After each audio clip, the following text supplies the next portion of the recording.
Yo, what's up everyone? It's Jordy's Beats here. And today I'm going to show you how you can make sad melodies. So let's move over to my screen. And as you can see, I have FL Studio open and I have loaded up two melodies. Well, this is a complete melody, which I'm going to explain thoroughly. And this is basically the same concept, it's just easier to see. So first, let me play the finished one. One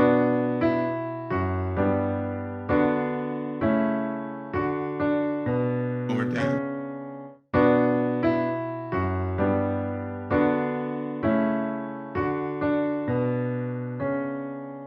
I'm not gonna talk about what the chords are named. I'm just talking about what happens in terms of the movement. All right, so I'm not gonna confuse you with names of chords because that might only confuse you. But we're playing a chord here, and you can see this plays an octave, and then here this is where something starts to happen. Because normally it would be like we make a chord here, right? And let's say we make it last until this full bar here, and then here we will start the second chord. But what happens here is this note keeps playing, and then we get this one, and then this one gets pressed again, and here we play a chord, and there's again an octave here. And then we play another chord, and then we play another chord here. But this is actually, I think, the best example. Here you can see that we play this note. This is not a chord. Well, it is a chord, but like we don't play them all at the same time, because this is where this note starts. Then here we get this note, and here we get this note. Now, if we would play these together, like for example this one, it would work. But if we go up and down and down and up here, then you get a much more moving melody. So the key is to not always just get stuck in the thinking of, okay, I have to press a chord, and then we let that chord last a bar or a half a bar, and then you know what we're gonna do, and we're gonna play the second chord.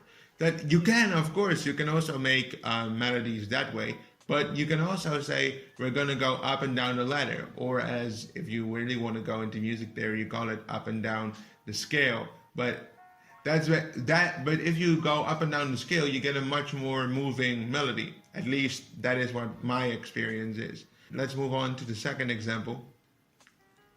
Here it's a little bit easier to see. Actually, we don't go up and down the scale as much. Actually, this is actually one of the more easier ones, because let me show you first.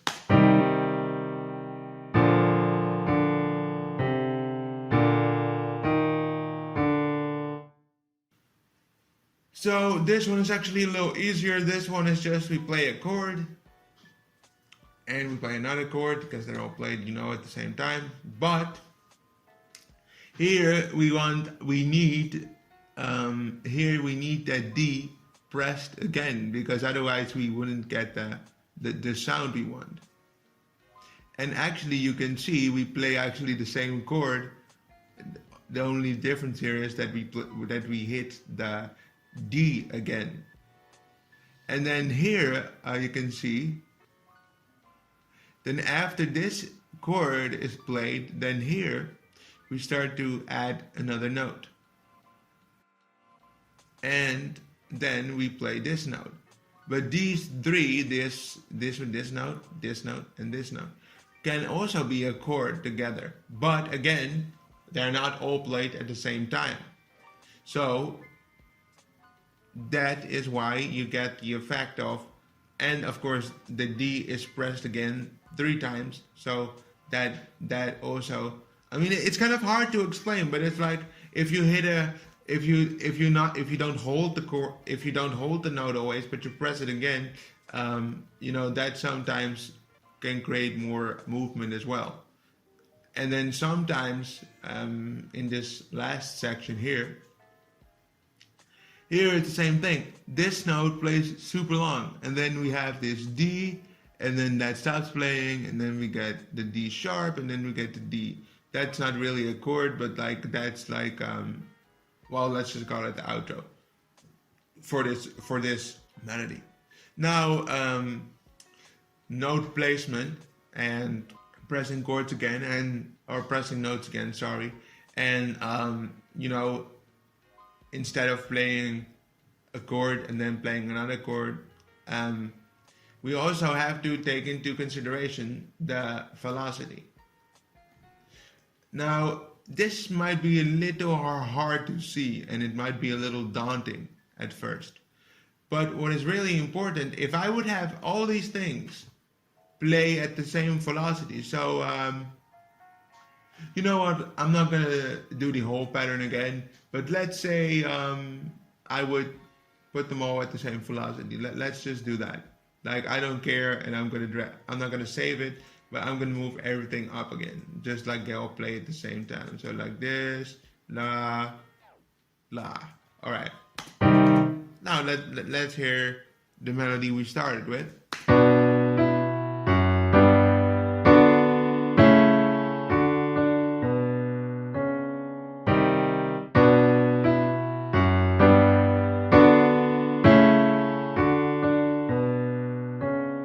Now, do you hear the difference between this section now and the one I exaggerated with putting all the velocities almost at max?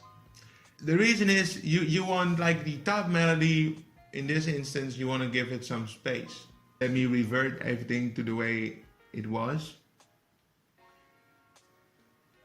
and then I'll get back to you guys. Alright, so I've changed the velocities back to where they were, or close to it at least. The reason why we want to change the velocities is because if think about it, if a piano player would if they would like press all the notes super hard, then like it wouldn't sound good. And also, you know, because if you play these, like for example, these octave notes here, this one, and this one, if you press those at a softer, if you press them more soft, then also it creates more space for this top melody that's here. So you do want these bottom notes to, well, at least you don't have to, but I would put them there because, you know, it gives an extra layer of sound basically. And then you want to put these lower, but you still want them in there, but you don't want them in the foreground.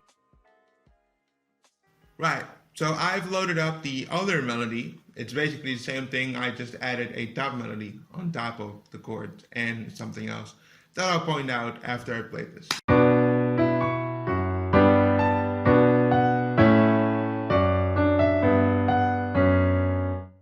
It has a little bit of a more darker and gritty tone. That is also because, if you can see here, the bottom notes, or the octave notes, whatever you want to call them, the bottom notes always play the root note of the chord. What then happens is that, you know, it goes down mostly, and down also, you know, tends to bring more sadness.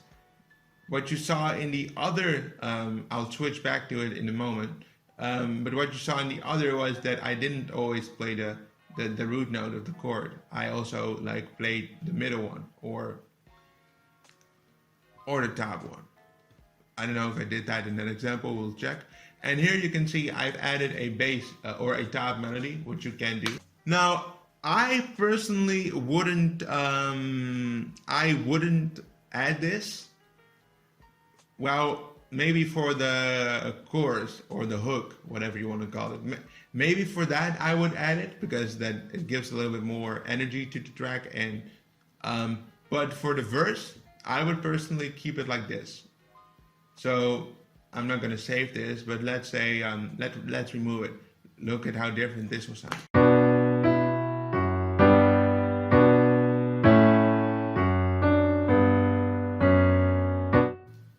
See, that's much more grittier.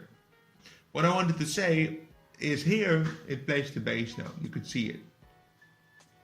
And then here this doesn't play the bottom note. It just plays this stop chord here. And then here is a G. And look, it plays the top one.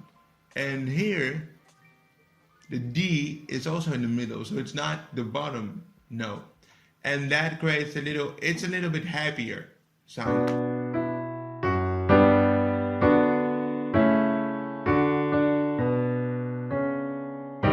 Well, not so much, not really much happier, but it sounds a little less dark. That other one sounds really dark and grimy, and this one sounds a little more open, at least to my ears. This was Jordy's Beats for today, and I'll get you guys later. Take care.